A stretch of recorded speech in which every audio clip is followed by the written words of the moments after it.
Nostradamus predicts 2024-2025 violent revolution by Trump and the arrival of the Devil's Comet.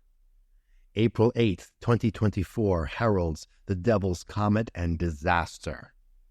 Nostradamus, a famous soothsayer who lived in the 16th century, predicted long ago that sudden destruction will descend upon America and the world in an astrological event soon after the Devil's Comet arrives on April 8, 2024. Here is one of his quatrains that indicates he foresaw just that coming to pass. We can date the prediction with extreme accuracy by simply linking up a few unique historical facts. Here it is. Mabus will soon die, and there will happen a dreadful destruction of people and animals. There will be sudden vengeance. 100 hands of blood will cause thirst and hunger when the comet passes. First, let's identify what possible comet Nostradamus envisioned. It could, of course, be Halley's Comet, but its next passage will be in 2062, and with the war in Gaza and the extreme tensions in the Mideast, which the book of Revelation and the Bible identifies as the geographic location where the Battle of Armageddon is to take place. But how do we know this prediction is not already passed into history? That's easy. To place the prediction in the current time frame, another key personage is identified in a stark and telling manner who will play a key part in bringing about the bloodshed Nostradamus predicted. None other than Donald J. Trump. How so? Donald Trump is on record during his campaign speeches vowing to his supporters revenge and that he would be their vengeance, as in the seer's quatrain, "There will be sudden vengeance," a preview of which we saw in the January 6th insurrection at the Capitol in Washington, D.C. But according to the seer, this is merely a preview of worse things to come, as 100 hands of blood will cause thirst and hunger when the comet passes. As of mid-March, Donald J. Trump publicly announced that if he doesn't get elected, there will be a bloodbath all across the country. And of course, his Republican apostles of political deceit and cowardice tried to stuff the bullet back into the gun with no success. Revenge, vengeance, hatred, and bloodshed are the platform promises of Donald J. Trump. And the comet, known formally as 12 Pons-Brooks, nicknamed the Devil's Comet, arrives on April 8, 2024. It was named after the discoverer, Jean-Louis Pons, on July 12, 1812. Donald Trump is the only possible presidential candidate on the world stage promising a bloodbath if he doesn't get elected, so the quatrain fits his dictatorial description to an Antichrist T.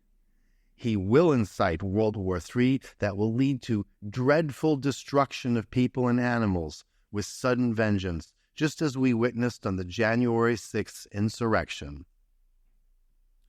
The Devil's Comet and the War of 1812. And what other events transpired in 1812? The War of 1812, that was fought primarily over the imprisonment of American sailors by the British Navy, as well as disagreements over trade, Western expansion, and Native American policy. It ended after 3 years, but the arrival of 12 Pons-Brooks seemed to set a new precedence for danger and destruction. Let's examine another of the soothsayer's quatrains that will put the time frame into the proper political context. The false message about the rigged election to run through the city, canceling the broken pact. Voices bought, a chapel stained with blood, the empire contracted to one another. This is a clear description that again points directly to Donald Trump.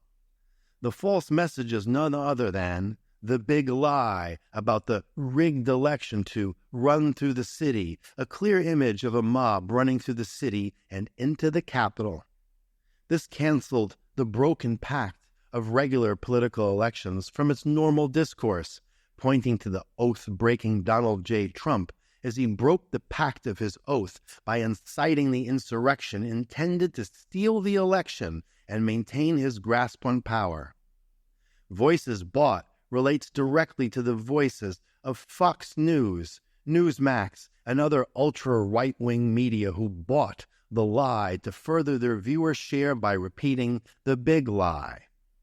A chapel stained with blood represents the U.S. Capitol, where there is a chapel directly connected within it, called the prayer room, near the rotunda where blood was spilt. It was literally stained with blood, just as Nostradamus predicted in the 16th century. No other quatrain fits so perfectly in so many minute details. And of course, the empires contracted against one another, a division created by the hateful rhetoric of Donald Trump and his MAGA fanatics, designed to create a civil war before the next election in order to wrest power for Trump and overturn the U.S. Constitution. Why does history repeat itself? History repeats itself because Satan repeats himself. The first of the MAGA fanatics harkens back to the days of Jesus, when zealots whom Jesus refused to join got their hooks into one of his disciples and bribed him to betray Jesus. Judas was playing both sides against the middle, because as a Make Israel Great Again fanatic, he wanted Jesus to oust the Romans by leading the great mass of his followers into an uprising, a la January 6, which Jesus would never consent to. It was Satan who entered into Judas, and mark Jesus' words carefully. Satan possessed Judas, who functioned without any overt notice by the disciples. Possession by Satan involves more evil acts than levitating and head-spinning, which are the least of his parlor tricks. And it was Satan who did the tempting of Judas for 30 pieces of silver. And apparently, just like Trump, Judas was accustomed to shortchanging the donation coffers for his own personal account and cooking the books. And just like Trump, the money came from small dollar donations. What happened to Jerusalem when Satan divided the people against Rome? Total destruction, for which Jesus wept bitterly, just as Trump will destroy America if re-elected in 2024 with a warning shot from on high, the devil's comet.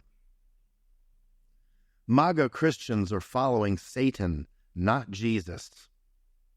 Fast forward to Hitler, and again we see Satan entering into Hitler, as he did Judas, and spellbinding the crowds of people, mainly Christians, to follow blindly his march into madness, his Nuremberg rallies, his brown-shirted thugs who did his every violent bidding to seize control and build the Nazi war machine that took the entire free world a bloody and costly war to end, exactly as the armed Christian MAGA militia is doing at this very moment, issuing death threats to whomever Trump decides is his personal political enemy. But is Trump responsible?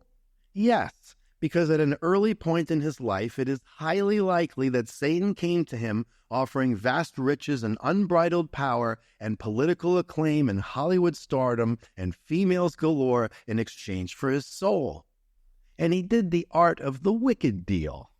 And with that came a full possession of Trump by Satan as the Antichrist.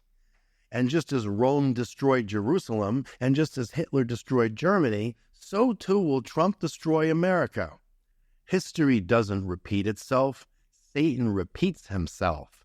And every Christian who follows Trump unknowingly is following Satan in the guise of Donald J. Trump, just as Satan did with Judas, with Hitler, and he is doing with Trump. Trump isn't the reincarnation of Hitler. He's the host for Satan to use in body, spirit, and soul. He is the Antichrist for the reason that he leads those who believe in Christ into damnation by trickery, satanic spellbinding done by Satan and his demons.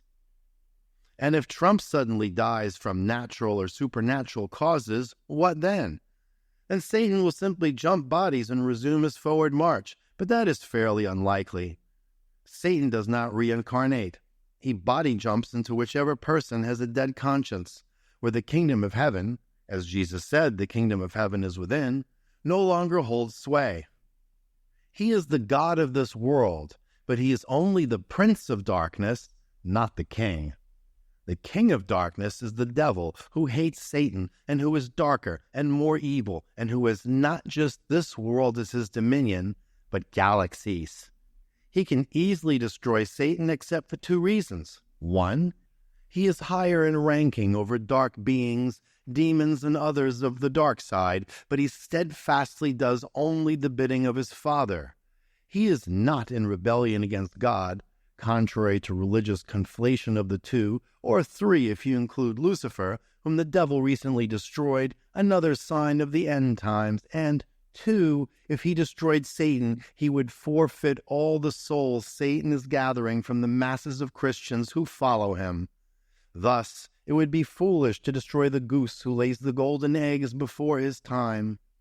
Better to wait it out and take them all at once after Armageddon. God will test every one of his followers from whatever faith they hold, not just Christians. And the payday to the devil promises to be huge, including the fact that the devil can and will consume Satan's energy while destroying his soul to further enlarge his powers, just as he did with Lucifer. The devil is the ultimate vampire, bar none. Mabus will soon die. Mabus was a code word, since Nostradamus often conflated languages and names or purposefully scrambled them to avoid being burned at the stake for heresy.